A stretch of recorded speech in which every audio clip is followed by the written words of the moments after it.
Good morning, friends. I pray that wherever in the world you are right now, that the next 2 minutes are a blessing to you, so you can be the blessing to the people the Lord has put in your life today. So for the past couple weeks, my son comes home with a folder. He's in elementary school, so he comes home with a folder of his daily worksheets and tests or whatever, pictures that he drew that day, and I go through them and I check out the comments. And for the past couple weeks, his teacher has been noting that he has not, if he does a paper and he gets a wrong answer initially, and he then corrects himself, he has not been erasing the wrong answer completely. So he's like kind of erasing it and then writing on top of it the correct answer.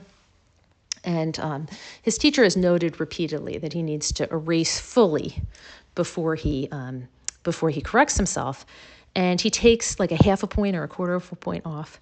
And just this has not gotten through to my son. So I started talking to him about how while this might not be important to my son, it is important to the teacher, and he wants to teach him to do a thorough job.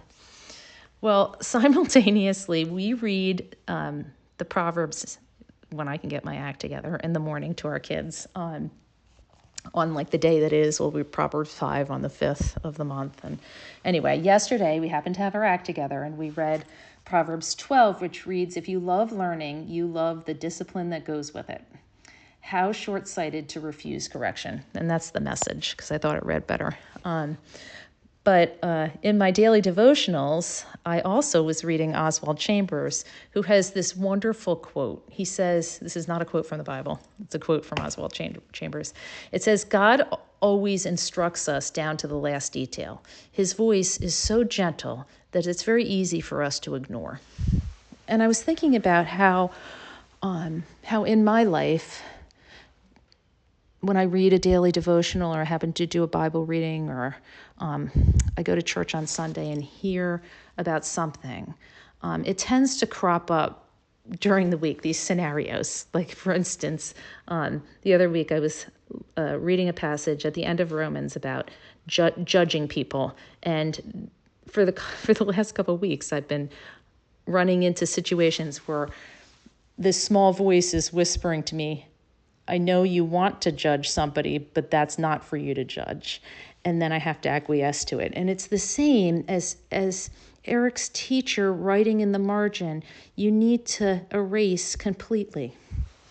And I just wanted to read it. I wanted to end and read a bunch of verses about how lovingly the Lord instructs us. Psalm 32:8 says, "I will instruct you and teach you in the way that you should go. I will counsel you with my loving eye on you."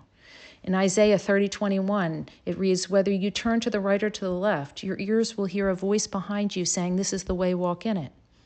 Psalm 48:14 says that this is God, our God forever. He will guide us forever.